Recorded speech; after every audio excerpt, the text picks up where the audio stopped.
Fala pessoal, a paz do Senhor Jesus Cristo, tudo bem com vocês? Em algum momento da nossa vida cristã nós podemos ter aí o que nós chamamos de estagnação espiritual ou até mesmo um retrocesso na nossa caminhada cristã. Isso não é saudável para nós, isso não é o correto para nós que somos cristãos. O correto é a gente estar sempre caminhando ou correndo com Jesus Cristo. Que Deus possa abrir nosso entendimento desse vídeo de hoje para nós entendermos quais são as principais necessidades para quem está sentindo que está estagnando aí espiritualmente.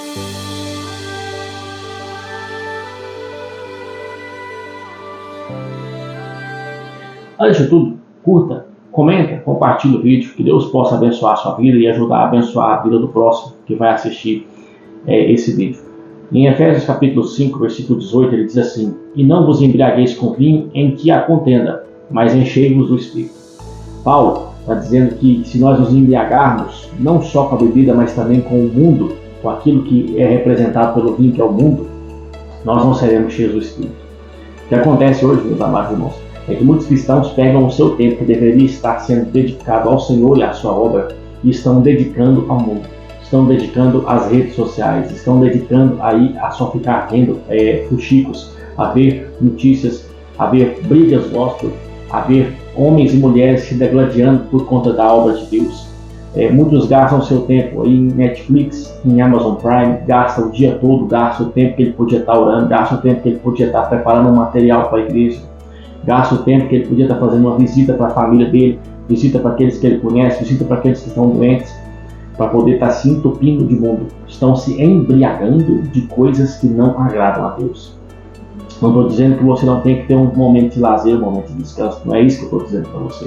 Eu estou dizendo que o seu foco é o lazer, o seu foco é o momento de descanso. E quando você faz isso aí, você já quebrou o mandamento, porque você está fazendo com que o amor seu a Deus seja substituído por seu amor às coisas do mundo. Não pode. Por isso que você não está tendo um crescimento espiritual, não está tendo uma capacidade espiritual, não está tendo um alcance espiritual maior. Por isso que você não está conseguindo alcançar aí o que Deus manda você fazer, que é estar cheio do Espírito Santo. Às vezes você vai orar, às vezes você vai buscar a Deus e você sente uma dificuldade gigantesca de poder dobrar o seu joelho ou elevar o seu pensamento até Deus. Parece que a sua oração não está passando do teto da casa, né? Essa é a realidade que muitos enfrentam, é a realidade que muitos estão vivendo, a estagnação espiritual. Se dá, meus irmãos, principalmente por conta de se embebedar com as coisas do mundo. E ali, em 1 João capítulo 2, versículo 15, João diz assim: "Filhinhos, não ameis o mundo, não ameis o mundo, porque o que está no mundo, a cobiça dos olhos, a cobiça da carne, a concupiscência, né, a soberba da vida, ela não vem de Deus, vem do maligno." Então, quando nós estamos olhando muito para o mundo, nós perdemos aquilo que nós temos de Deus, aquela capacidade espiritual que temos de Deus, aquele revestimento espiritual que temos ali de Deus. Você talvez conheça aí um irmão, uma irmã que tinha uma vida espiritual extraordinária, ou talvez é você mesmo que está aí me ouvindo, que tinha uma vida espiritual extraordinária. Deus usava, Deus mostrava, Deus fazia, e Deus movia através de sua vida, e hoje você está aí, né, como que jogado para o lado. Parece que você não recebe, parece que você não vê aí a mão de Deus em nada do que está fazendo, né? Nada tem sido feito na sua vida. E você precisa lutar contra isso, confessar os seus pecados, confessar os seus erros, parar com o mundanismo e você voltar para o Senhor. Você precisa retornar. Então nós temos que olhar para dentro de nós mesmos. Quando Jesus ele manda o homem analisar a si próprio, e Paulo manda nós nos analisarmos a nós mesmos, ele está dizendo isso: olha, veja onde vocês estão errando e vê se vocês continuam procedendo na fé. Essa é a ideia de Jesus e do apóstolo Paulo. Vê se vocês não estão errando, vê se vocês não estão tomando fermento, vê se a massa não está levedando, para vocês continuarem na fé, limpos, como pão asmo, que não tem fermento, como uma pessoa que não tem pecado, uma pessoa que não tem mundanismo. Eu estou dizendo que eventualmente você vai cometer erros, meus irmãos. Vão sim, claramente vai. Mas eu estou dizendo que se você não se esforçar, esses erros serão muito maiores, muito mais agressivos, podendo levar você até mesmo à apostasia, a deixar aí a fé em Jesus Cristo. Então, como é que a gente vai combater isso aí? Primeira coisa, deixando o mundanismo de lado. Segunda coisa, ter foco nas nossas disciplinas espirituais, ter foco na sua vida devocional com Deus. Você tem que ter um tempo separado para você ler a Escritura Sagrada. Isso aí é indispensável todos os dias. 1, 2, 3, 4, 5 capítulos, o que você der conta. Você precisa se esforçar. Você precisa fazer caber no seu tempo isso aí. tem que caber no seu dia. O seu dia tem que girar em torno da palavra de Deus. A segunda coisa é ter um momento de oração secreta. Você dobrar os seus joelhos para poder falar com Deus. Você dobrar os seus joelhos para você ter uma conversa íntima com o teu Criador, íntima com Jesus Cristo, íntima com o Espírito Santo. Você precisa gastar tempo com isso aí. E meu querido, minha querida, você precisa entender isso. Você precisa ter isso na sua cabeça, montado, colocado. Se você não tiver uma vida de oração, logo, logo, os motores da sua alma vão entrar em falência. Porque a oração é um combustível para você continuar na presença de Deus. Terceira coisa, ter regularmente uma disciplina de jejum. Meus irmãos, o jejum, eu não era um praticante dele no começo da minha vida cristã, mas depois de um ano ou dois, eu descobri o jejum como uma forma de fortalecer o meu espiritual. E são inúmeras batalhas que eu venci através do jejum. São inúmeras batalhas que eu tenho passado por cima delas com o jejum.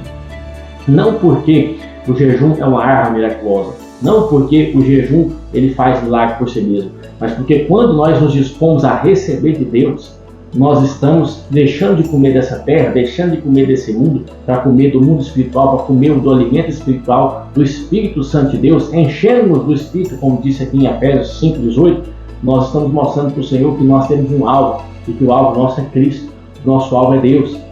É por isso que nós devemos ter uma prática regular de jejum. Pelo menos uma vez na semana você pode tirar um tempo de jejum. Isso não vai te matar, vai te fortalecer. Isso não vai fazer você ficar doente, vai te fortalecer espiritualmente.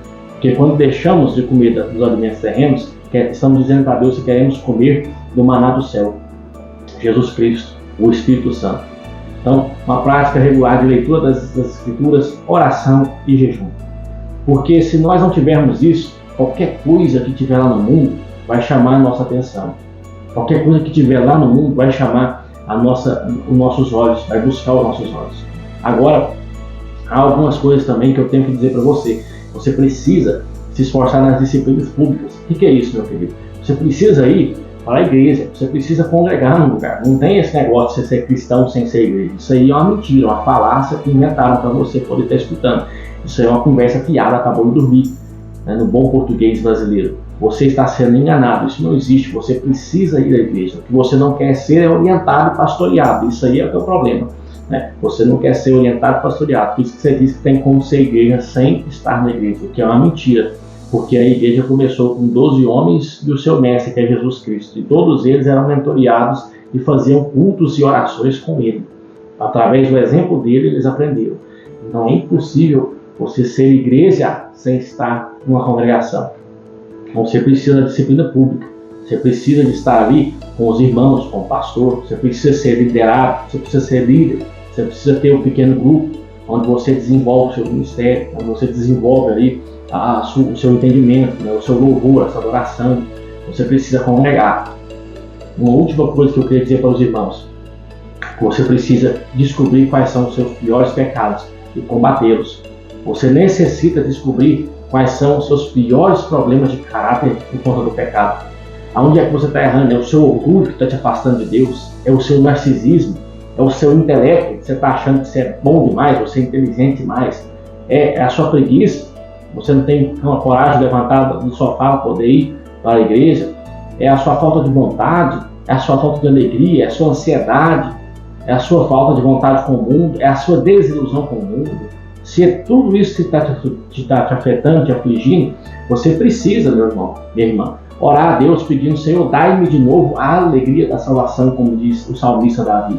Retorna a mim a alegria da salvação. Retorna a mim aquela alegria que eu tinha nos dias em que eu converti.